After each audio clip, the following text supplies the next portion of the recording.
Well, at this point, I'm sure you've heard of ChatGPT. It's the AI chatbot tool that can write everything from research papers to songs. Well, it has now passed the U.S. medical licensing exam. Yep, that's right. It's just the latest alarming achievement from the artificial intelligence tool. Previously, ChatGPT had passed law school exams and a test at UPenn's Wharton Business School. Pretty impressive. CNN's Jacqueline Howard joins us now with more. So, Jacqueline, is it answered these sophisticated medical questions? That's one thing, but how accurate is it really? Well, it is surprising, Bianna, but ChatGPT got answers right more than half of the time on tests that we typically use in the U.S. medical licensing exam. So here's what this study showed. The chatbot answered questions, according to researchers, with greater than 50% accuracy across 3 tests that are used in the licensing exam. And they said in most cases, it exceeded that. It got more than 60% accuracy. And that 60% is what they use to measure whether it passed the exam. So since it got 60% most of the time, they say it passed or nearly passed the U.S. medical licensing exam. Now, does this mean ChatGPT will be our doctors in the future?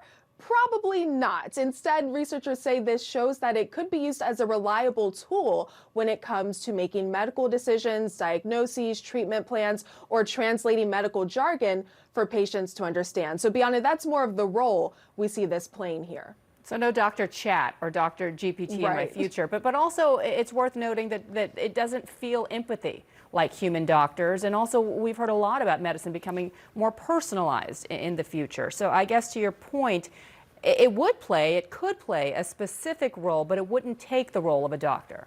Right, it could be used as a tool because while it can make an accurate diagnosis, it can't really break down how it got there, how it made that decision. So that's why we are seeing this used more so in research as a tool for translating medical jargon, for writing study reports, for possibly drafting pamphlets for patients, Bianna. So maybe that's what we'll see in the future. So after going to school for years on end, we can reassure doctors that they are still needed for years to come. Right. Jacqueline Howard, thank you. Well, as ChatGPT grows its resume, it could very well come after your job. Experts say, at the very least, artificial intelligence could dramatically change day-to-day operations. CNN's Ernesto Yurkevich spoke with experts about what industries are already feeling the impact on. Which jobs is AI coming after first? If you're a middle manager, you're doomed. Any kind of commodity salesperson, report writers and journalists, accountants and bookkeepers, and oddly enough, doctors who are looking, who specialize in things like drug interactions. Do you mean out of a job? No. Or you mean that part of your job? That part. Okay.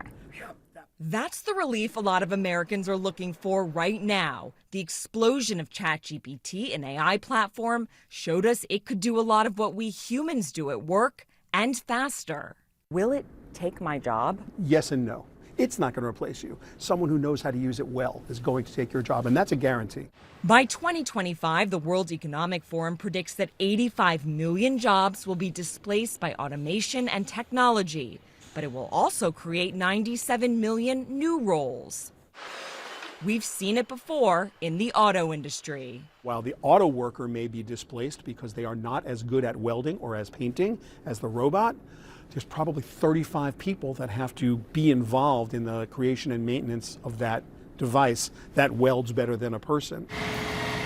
And that's what happened at Carbon Robotics. Former auto workers now building an AI laser weeder in Detroit for farms.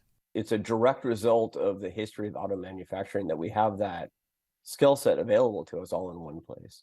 The laser weeder, still operated by a human but run by AI, can do the work of between 40 to 80 people, says the CEO, filling roles that are hard to find humans for.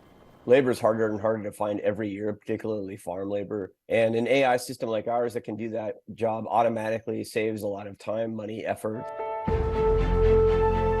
This music is composed solely by artificial intelligence called Ava. It even has an album you can stream. AI music is more affordable. There's no producer, composer, or artist to pay. It's taken away opportunity from songwriters, producers, and artists, right? So the people are trying to feed their families. Something similar is happening in the art world, leading artist Kara Ortiz and 2 others to file a class action lawsuit against 3 AI art companies for copyright infringement. Ortiz claims they're using her name and art to train the AI.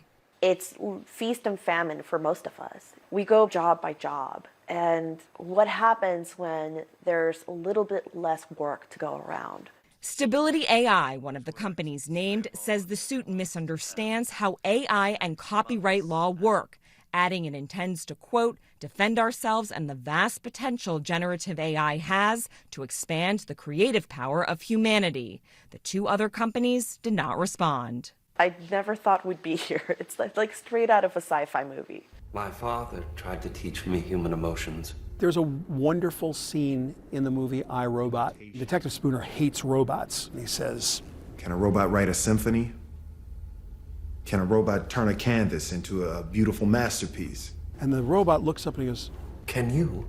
every one of us is not Mozart or Rembrandt or Picasso or choose your super famous, amazing artist or artisan.